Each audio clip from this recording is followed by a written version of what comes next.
स्नेहा का सपना था कि उसे कोई बहुत ज्यादा समझदार और स्मार्ट पढ़ा लिखा लड़का मिले।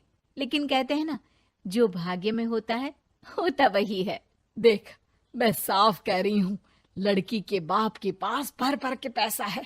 अरे एक बार लड़की ने तुझे पसंद कर लिया तो समझ के पैसे की तो नदियां भर जाएंगी, लेकिन फिर भी तेरी प्यास नहीं बुझेगी बेटा। अरे माँ, फ्रिज में मैंने 2 बोतल पानी की रखी है, और कैसे प्यास बुझेगी। अरे पांचवी फेल, मैं बात कर रही हूँ पैसों की प्यास की। तू गवाह नहीं समझेगा इस बात को। बस तुझसे लोगों की नौकरी करवा लो। वो क्या है ना आशीष की माँ, वो सीधा है, और जिसे तू लोगों की नौकरी बोल रही है ना, वो आशीष का प्यार है अपने लोगों के लिए, जिनसे वो प्यार करता है या जिनसे जुड़ा हुआ है वो। अरे जमाना नहीं रहा वो। अरे आज की डेट में तो ना बेटा माँ का है, ना ही पति पत्नी का। कैसी बात कर रही है माँ? चाहे दुनिया यहाँ की वहाँ क्यों ना हो जाए, मैं आपके बिना नहीं रह सकता, ना ही मैं आपको कभी धोखा दे सकता हूँ। अरे हाँ, ठीक है ठीक है। देख, लड़की को पढ़ा लिखा लड़का चाहिए तो वहां चुप रहना। जबान खोलेगा तो पता चल जाएगा कि पांचवी पास है। अरे तो पढ़ा देती ना आगे। माना सौतेली माँ हो, लेकिन दहेज की लालच तो अपने बेटे जैसी ही रख रही हो। पापा ऐसा मत बोलिए ना माँ को, वो मेरी माँ है, मैं उनसे बहुत प्यार करता हूँ। अच्छा अच्छा बेटा, कुछ नहीं कहता, बस तैयार हो जा, चलते हैं और देखते हैं कि कौन है लड़की और क्या चाहती है।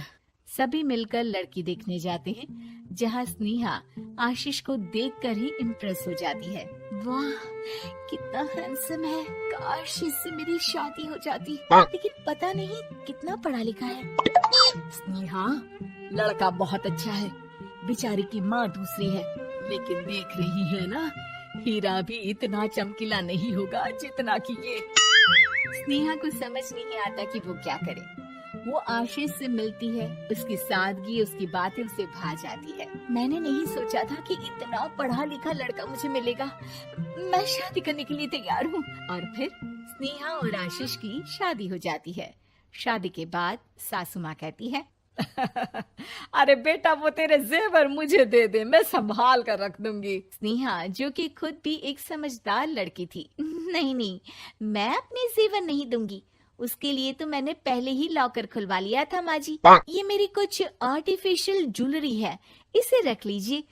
वैसे मेरी अलमारी में जगह नहीं है ना। सास बेचारी नई नई बहू से क्या उलझती। सुनिए जी, मैंने आपके लिए खाना और नाश्ता बना दिया है।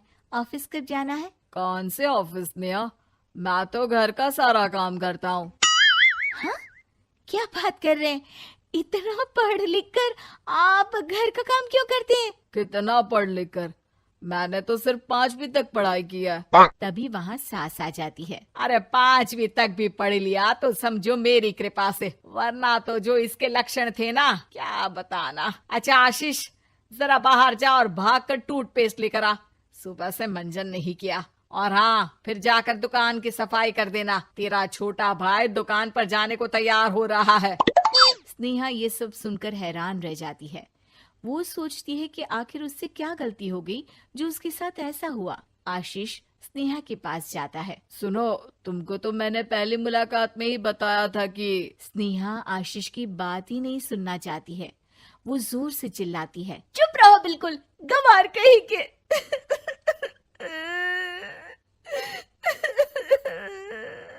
कितना बड़ा धोखा हो गया मेरे साथ। अब मैं इस घर में नहीं रह सकती। प्लीज ऐसी बात मत करो, मेरी पत्नी हो तुम, जैसे बोलोगी मैं वैसा करूंगा। मैं कोशिश करूंगा बाहर जाकर कोई काम ढूंढ लूं, पर प्लीज मत जाओ। चुप रहो गंवार कहीं के, मैं तुम्हारे जैसी की बीवी हो ही नहीं सकती। आशीष स्नेहा को लाख समझाने की कोशिश करता है, लेकिन वो अपने मायके चली जाती है। माँ चलिए ना, स्नेहा को मना कर लेकर आते हैं। अरे जाओ, बनाने जाए मेरी जूती। इतना घमंड, जैसे कलेक्टर हो कहीं की महारानी। अरे मैं तो तुझे कहूंगी कि तू भी भूल जा, हमने नहीं भगाया, खुद ही तो गई है। माँ वो बीवी है मेरी, मैं प्यार करता हूँ उससे, मैं जा रहा हूँ उसे लेने। वहीं स्नेहा के घर पर, माँ वो तो कुछ काम ही नहीं करता, घर का नौकर है, 5वीं पास। मैं नहीं रह सकती ऐसे आदमी के साथ माँ। बेटा वो लड़का बहुत अच्छा है, उसकी तारीफ मैंने हर किसी से सुनी है। तेरा पति है, अब तक एक गलत माँ के साथ रह रहा था, तू संवारेगी तो संवर जाएगा। तभी वहाँ आशीष आ जाता है। मुझे माफ कर दो स्नेहा, पर प्लीज मुझे छोड़कर मत जाओ। मेरी माँ के जाने के बाद मुझे तुम्ही से सारी उम्मीद है। तुम जैसा कहोगी मैं करूँगा, पर प्लीज मेरे साथ रहो। सबके समझाने बुझाने के बाद स्नेहा आशीष के साथ घर आ जाती है। आ गई महारानी, अब आई हो और सच्चाई भी पता चल गई है, तो थोड़ा तमीज से पति के साथ घर देख, रसोई संभाल और हम सबकी सेवा कर। देखो, मैं अब इस घर में बंटवारा चाहती हूँ। जो मेरे पति का हिस्सा है वो उसे मिले और वो आज से कोई काम नहीं करेंगे। हिस्सा ले लो, लेकिन कमाओगे क्या, खाओगे क्या, धूल मिट्टी। अरे तेरा पति किसी काम का नहीं है, वो तो मेरा बेटा कमा रहा है तो 2 रोटी मिल जाती है इसे। तभी वहाँ स्नेहा के ससुर आ जाते हैं। मैंने एक बंद फैक्ट्री को पहले ही आशीष के नाम कर दिया है और घर के 2 तल्ले में 1 तल्ला ले लो। मैं तो आशीष के पास रहूंगा, वकील थोड़ी देर में आता ही होगा। अरे जाओ जाओ, 2 दिन में भूख से तड़प कर सब वापस आ जाओगे। बढ़िया आई बहू बेटे वाली। फिर क्या था, स्नेहा आशीष के साथ मिलकर बंद फैक्ट्री को खोलती है और मन लगाकर काम करती है। दोनों की मेहनत रंग लाती है और आशीष अपनी मेहनत से एक सफल बिजनेसमैन बन जाता है।